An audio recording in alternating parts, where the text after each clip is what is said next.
Hello and welcome to the Mechanical Mashup Labs, where we gotta do some cleanup. Nobody likes cleanup. Usually it's a better idea to make sure that your tools are organized right from the get-go.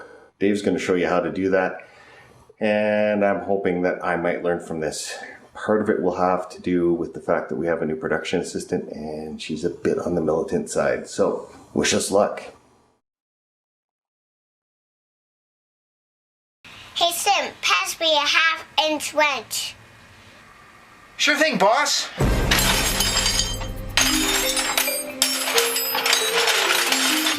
Hey, what's taking so long? No, wait, I got it here. I know it. Hang on. You know what? You're fired. What now?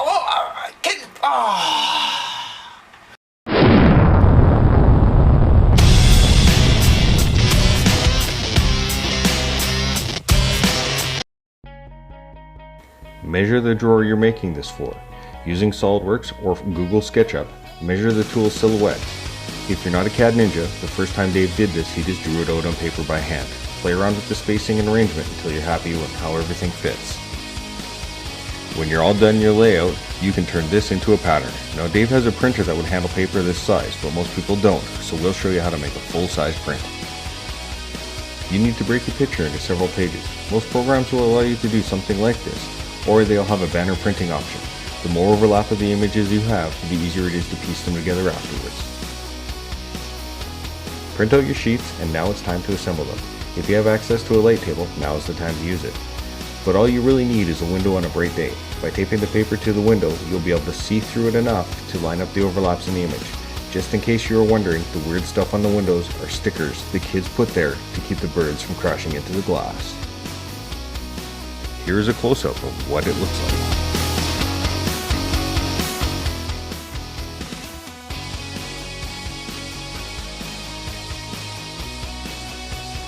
Tape the pattern to the foam. Don't be shy with the tape because we don't want the paper to shift once we start.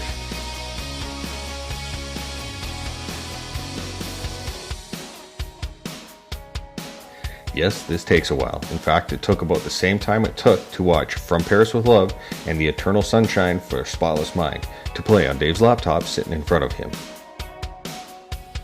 Believe it or not, the foam dulls the knife really fast. Use a bit of 400 grit sandpaper to quickly put an edge back on each blade.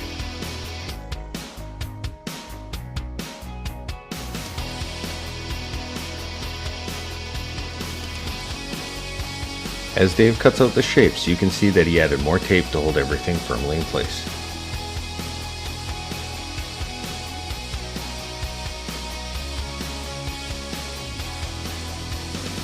Once all the shapes are cut the outside shape to the size of the drawer.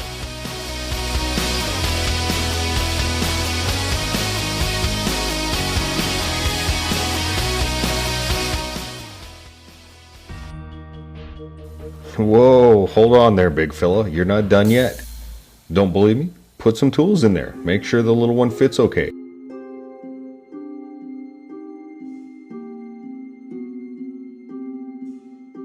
Try a bigger one. What you need to do is add more depth that will hold the wrenches properly.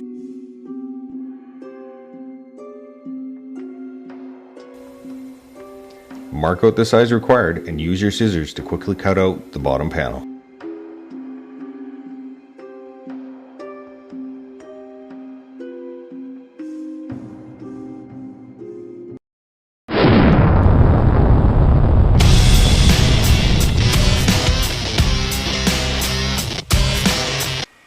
Today for our quick tip, I'm not gonna teach you. Sorry. Today for our quick tip, I'm gonna teach you a knot. Better.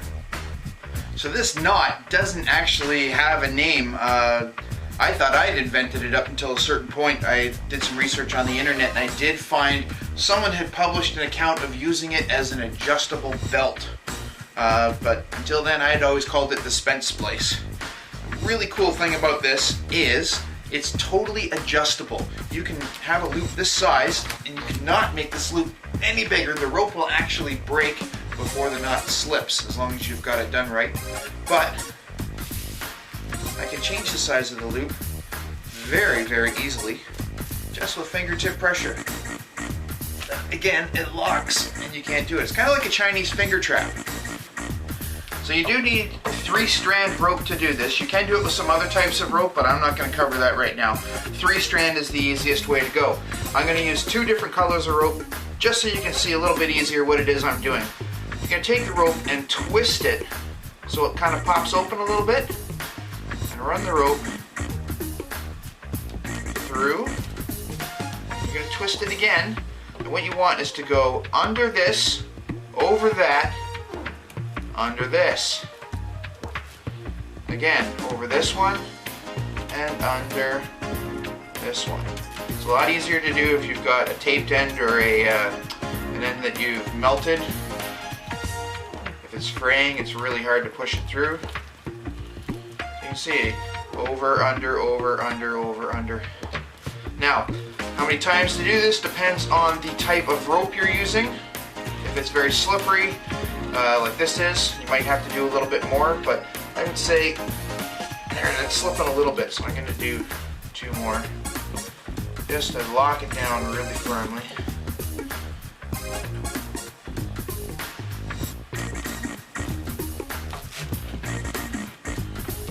There, that's holding pretty good.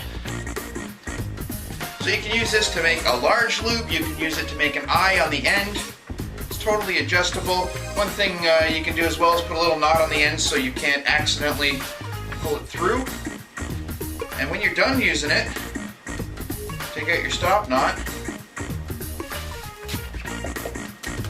You never even know the knot was there, so you're not damaging the rope doing this. It's quick, fast, easy, awesome knot. If you can think of any uses for this as well, please post on our Facebook.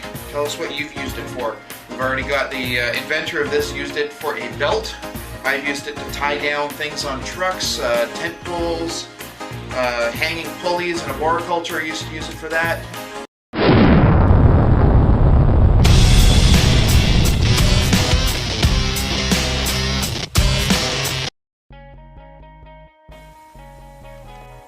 Lay out newspaper to protect against spilling glue.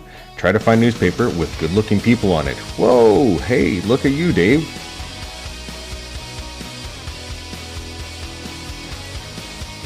Here, Dave used Gorilla Glue. The first thing you need to do is wet one side of what you are gluing. Then spread the glue thinly around the bottom of the cut piece. Gorilla Glue expands, so be careful not to over-apply. Because the spaces between the wrench slots are thin and flexible, Dave cut scrap pieces in half so they can be inserted back into the slots while the glue dried. If you don't slice them in half, you'll probably glue them to the back into where you just spent the time cutting most of them out of. Once you're happy, apply a weight for an hour or so until the glue dries. Obviously, any kind of weight will work as long as it is spread out flat and even. Once the glue is dry, cut right through in the areas that need more depth.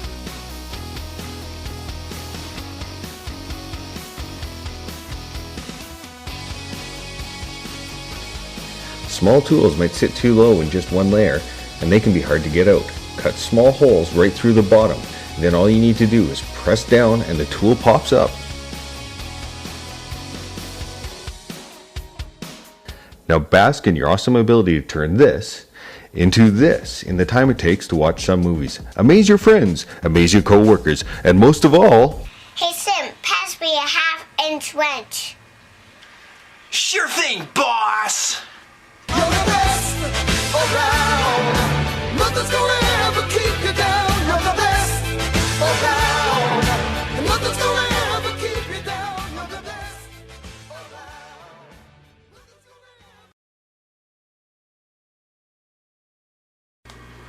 One thing I like to do when I'm cleaning up is I take my X-Acto knife blades that I've used and I put a little bit of tape on them and wrap them up a little bit.